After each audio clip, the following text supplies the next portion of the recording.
La cinquième épreuve, c'est l'épreuve de la convoitise. Nous aurons comme texte de base Nombre 11, versets 1 à 6.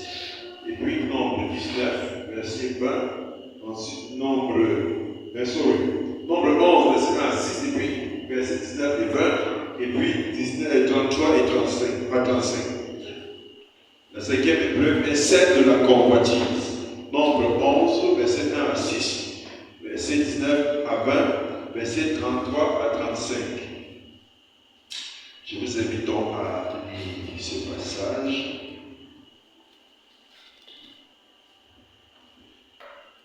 Nombre 11, verset 1 à 6 nous dit: Le peuple murmura, et cela déplut aux oreilles de l'Éternel. Lorsque l'Éternel l'entendit, sa colère s'enflamma.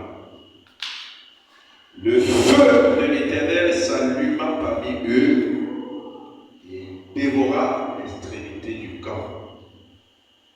Le peuple cria à Moïse. Moïse pria l'Éternel et le feu s'arrêta.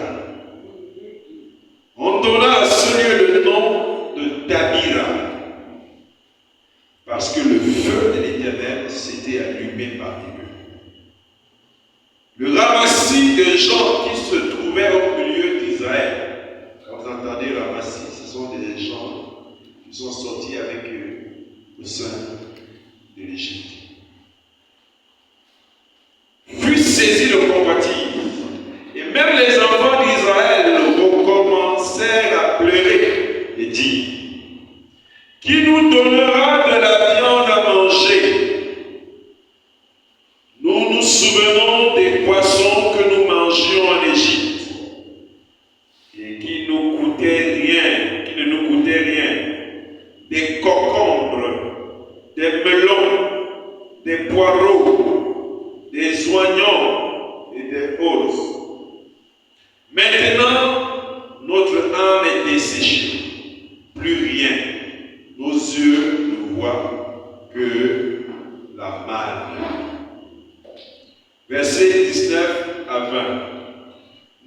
Vous ne mangerez non pas un jour, ni 2 jours, ni 5 jours, ni 10 jours, ni 20 jours, mais un mois entier, jusqu'à ce qu'elle vous sorte par les narines, et que vous en ayez le dégoût, parce que vous avez rejeté l'Éternel qui est au milieu de vous, et parce que vous avez pleuré devant lui en disant: Pourquoi donc sommes-nous sortis d'Égypte? Versets 33 à 35. Comme la chair était encore entre leurs dents, sans être mâchée, la colère de l'Éternel s'enflamma contre le peuple, et l'Éternel frappa le peuple d'une grande plaie. On donna à ce lieu le nom de Kibroth Hattaava, parce qu'il enterra le peuple que la convoitise avait saisi. De Kibroth Hattaava, le peuple partit pour Athéroth et il s'arrêta à Athéroth. Amen. Donc ici, c'est l'épreuve de la convoitise. On connaît les conditions dans lesquelles le peuple d'Israël vivait en Égypte. C'était un peuple sous esclavage. Et si vous vous souvenez du texte, ça veut dire que le peuple cria à l'Éternel. Et le cri du peuple est arrivé jusqu'à Dieu. Et Dieu a dit: j'enverrai un libérateur. C'est ainsi qu'il a suscité Moïse. Regardez déjà que la Bible nous dit que le peuple cria à l'Éternel. Et Dieu a envoyé un libérateur. Est-ce que quand le peuple a crié à l'Éternel, le libérateur est né? Il était déjà là, non? Et quand on regarde l'histoire de Moïse, il était déjà préparé, non? Je peux vous dire que Dieu ne répond pas à la prière quand on crie à lui. C'est avant. Amen. Donc il envoie seulement au moment où tu formules la prière. C'est là qu'il envoie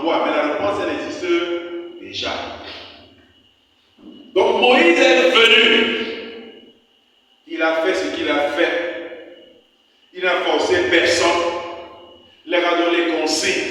Il a dit demain nous allons partir. Ils sont partis, ils ont traversé la mer Rouge à sec, ils se sont retrouvés dans le désert. Ils ont vécu des situations dans le désert, ils ont manqué d'eau, Dieu a pourvu de l'eau. Ils ont commencé à avoir faim. Dieu a fait descendre chaque matin une portion de nourriture qu'on appelle la manne, qui signifie qu'est-ce que c'est. Parce qu'ils ont vu des graines comme le coriandre étalées sur l'étendue du sol, et chacun pouvait ramasser la quantité suffisante que Dieu donnait pour la nourriture quotidienne.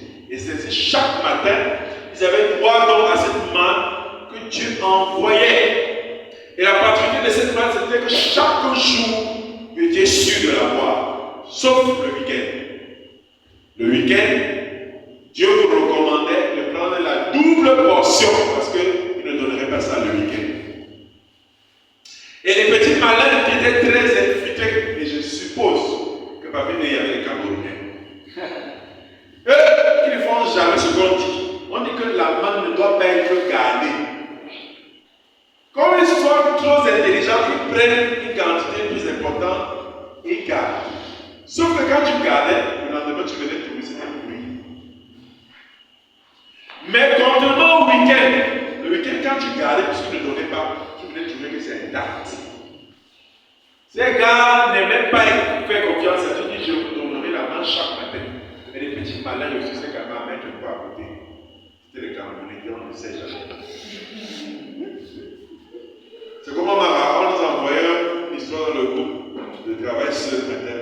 Une dame qui disait qu'il faut avertir les enfants. Parce qu'à mon mairie, il y a un enfant qui a ramassé une pièce de 50. Il est arrivé, il s'est assis en classe. Son sac a commencé à peser dans les mains. On ouvre le sac, on trouve qu'il y a beaucoup d'argent. Il dit que ça c'est fausse. Les Camerounais étaient dedans. Ils ont eu le sac d'argent, ils n'ont pas pris. Même si ça tue. Quand on utilise le sang de Jésus, on prend l'argent. Ils vont prendre l'argent là. Ils vont porter le sac. Ils disent que mieux on meurt, on a l'argent. Donc parmi Israël, il y avait les Camerounais. Ils disent qu'on ne sait jamais. Ils ont gardé la main. Quand ils ont vu que ça va pourrir comme ça, ils ont abandonné. Ils ont commencé à faire confiance un peu au Père. Maintenant, ils mangent dans la manne, ils mangent la manne. Après, les gars commencent à dire que même la manne ici, c'est la même nourriture chaque jour. Ça nous constipe même. Comment trouver les maladies? Ça nous dégoûte même. Ça nous donne le palu. On ne grandit même pas bien. C'est là que quand tu manges des choses même chaque jour, tu n'as plus le goût. Tu commences à dire ouais, gars, quand on était là-bas, on était. On avait le cocon. On avait les poireaux. Après, tu manges bien, tu mets le messet dedans. Ça a le goût. Gars, on variait. Il y avait les jours où on mangeait le bouillon, le pâte de bœuf, avec la queue. Les jours c'était les oreilles, les jours c'était le foie. On variait. Ils oublient qu'eux-mêmes ils avaient crié à l'Éternel, que bien nous délivrer. Il dit, qu'est-ce qu'il a pris sur Moïse? Il dit, on avait mis notre tête jusqu'à la suivi seulement le type-ci. Oui, sûr qu'on avait bien suivi qui disait que nous amenait dans une terre promise. C'est ça la terre promise là ici. Il nous avait promis que cette terre, le lait et le miel coulent. Mais si on est en train de manger la même nourriture chaque jour, on est épuisé de ça. On est fatigué de cette nourriture. C'est je suis fatigué de cette vie. C'est tellement monotone. Je vois la même chose chaque jour. Je vois les mêmes choses chaque jour. Seigneur, moi je suis fatigué. Je veux aussi varier. Dieu dit, ok, vous m'avez parlé de moi. Hein. Vous pensez que je suis incapable de vous donner la viande? Prenez-la. Attendez. Demain matin, vous allez voir. Dieu fait descendre la viande chaude le lendemain. Imaginez vous, on vous met le michu bien assaisonné. Ou bien le soya. Vous voyez, le soya est allé dans la cour. Ils ont froussé. Imaginez la course du peuple. Tout le monde court pour venir manger. Parce que, comme je vous dis, il y avait les Camerounais dedans. Vous savez qu'au Cameroun, le réflexe, quand le sait jamais. Donc ils se sont couchés. Ça ne sera pas. Ils ont pris. Dieu leur a dit, attendez. Ce que je vous donne, n'allez pas manger ça pendant 2 jours, ni 3 jours, ni 1 semaine, ni 20 jours. Je vais vous donner ça pendant 1 mois. Vous allez manger la vie que ça va sortir dans vos oreilles. C'est ce qui est arrivé. Les mangeurs de viande, là, ils ont mangé. Ils ont mangé la viande. La Bible dit que, au verset 33, comme la chair était encore entre leurs dents, sans être mâchée, la colère de l'Éternel s'enflamma contre le peuple et l'Éternel frappa le peuple d'une grande plaie. Dieu a dit, je vais vous faire manger, je vais vous donner ce que vous voulez. Mais après, je vais vous frapper. Il a frappé par le Alléluia. Oui. Parce qu'ils n'ont pas cru à l'Éternel. Ce n'est pas que ces gens manquaient pour manger. Parce que même dans notre épreuve, il ne laissera pas frapper. Yes. Le pouvoir n'est pas comme vous voulez. Ce peuple commence à s'habituer. Il y a des choses que Dieu nous donne tellement miraculeusement que nous nous habituons avec. Comme vous êtes un peuple de milliers de personnes, et chaque jour vous avez à manger, vous n'avez pas besoin de travailler. Et puis vous dites que vous êtes fatigué de ça, vous commencez à murmurer, engueuler Dieu dans votre cœur. La convoitise. Vous commencez à se souvenir. Oh, d'autres peuples mangent bien. D'autres peuples s'habillent bien. D'autres font aussi dans la vie. Oh Seigneur, regarde-moi, je suis dernier. Oh Seigneur, regarde-moi si ça ne marche pas. Regarde autour de moi, les autres réussissent. Oh Seigneur, regarde. Seigneur, pourquoi tu ne me donnes pas la vie comme telle? Pourquoi Seigneur, tu ne m'as fait pas comme telle? La convoitise entre dans le cœur. Alléluia. Cette épreuve dans la convoitise consiste pour nous à avoir notre niveau de satisfaction et de contentement à ce que Dieu nous donne. Cette épreuve de voir comment est-ce que nous nous contentons de ce que Dieu nous donne. Amen. Qu'est-ce que nous en faisons? Est-ce que nous sommes contents? Est-ce que nous sommes satisfaits de ce que Dieu nous donne? Quel est ton niveau de satisfaction pour le peu que tu as déjà? Je ne suis pas en train de dire qu'il ne faut pas prétendre à plus. Mais je dis, est-ce que tu es reconnaissant? Est-ce que tu vois la main de Dieu? Est-ce que tu vois la faveur de Dieu? Est-ce que tu vois la distinction de Dieu? Est-ce que tu vois l'amour de Dieu? Et est ce que tu as déjà. Le contentement. Le contentement. Cette épreuve consiste pour nous à voir notre niveau de contentement. Dieu veut voir à quel niveau tu peux te contenter de ce qu'il te donne. Quand autour de toi les gens réussissent, quand autour de toi les gens avancent, est-ce que tu es capable de te contenter? De dire j'ai reçu ça de Dieu, j'y suis d'abord. Il y a une image qui circule souvent sur Facebook où on dit que le niveau primaire de la sorcellerie. 2 jeunes hommes qui sont en train de manger. Il y a un qui a un gros plat à côté de lui et son voisin qui est en train de couper la viande. Celui qui a le gros plat regarde d'un œil bizarre en tirant sa viande, il regarde l'autre qui est à côté de lui. Peut-être il a son plat devant lui. Il ne sait pas se contenter. Mais il est en train de regarder. Hey, celui-là, il mangeait. Il mange. Peut-être le gars le même plat devant lui. Mais il ne sait pas se contenter. Alléluia. Cette épreuve consiste à voir si nous sommes capables de rendre grâce au Seigneur pour ce qu'il nous donne. Est-ce que nous savons rendre grâce à Dieu pour ce qu'il nous donne?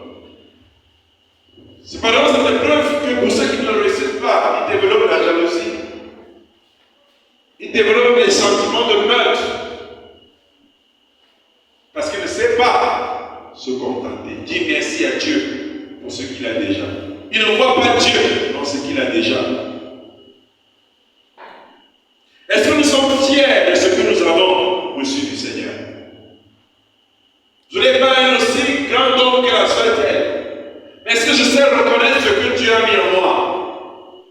Est-ce que je sais utiliser ce que Dieu a mis en moi? Est-ce que je sais mettre à l'œuvre ce que Dieu a mis en moi? La parole des 10 talents, des talents. Celui qui avait reçu les 1 pouvait dire, ce maître ne me considère pas. Je ne suis pas à ses yeux aussi précieux que celui qui a donné les 5 talents.